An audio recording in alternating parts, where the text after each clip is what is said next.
Welcome to Hush. Here's another journal blog, Empty Space, June 26th, 2025. Writing is always a joy, but the thoughts still aren't flowing. My mind was overconsumed by thoughts that swirl and fly and swoosh in and out and all around, moving too fast to catch one. My energy consumed with focus on pressing matters. And then my mind went silent, as it never had been before, like a sky with no clouds. My mind became a vast empty vessel that I couldn't seem to fill. The thoughts came too fast, and there were too many, and then nothing. People meditate for hours to achieve the lack of thought I have experienced lately. I can work to clear my mind, or I can enter a season that overwhelms my mind to the point of shutdown, where no thoughts exist. I would prefer meditation, but this season is demanding and inundates my mind. Am I grateful for the silence, or am I terrified of the lack of thought? I do not know. I have always enjoyed entertaining different thoughts of why we exist. Since I was little, I have contemplated it, sitting at my window in my room as a little girl, looking up at the stars in wonder, so deep in thought of how we exist and how we can think and be and feel.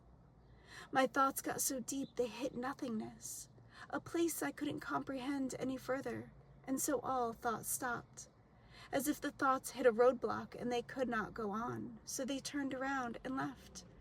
I think my mind may be in that same place, a place where there is a reality in front of me that I cannot comprehend. So many thoughts and so many reflections, and then I hit that roadblock and nothing makes sense past that point. I can no longer psychoanalyze because reality is beyond what my mind can comprehend. All the thoughts turn and go, and my mind becomes empty space.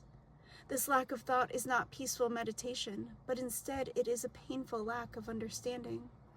My heart and mind desire to know and understand, and this place exists beyond comprehension.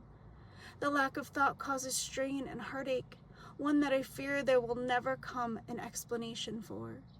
How can anyone help me to understand something that is incomprehensible?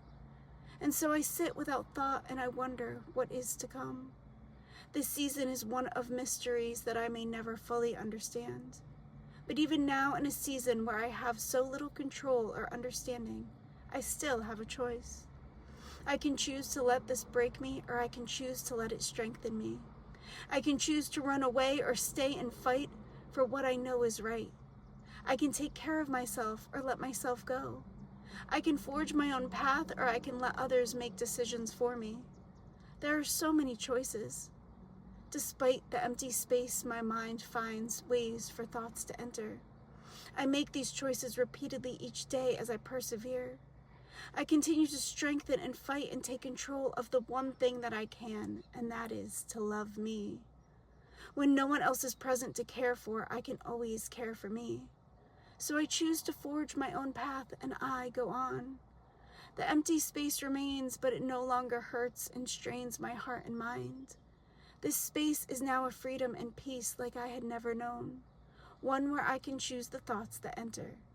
Amid the storm, I surrendered. Until next time, Jill.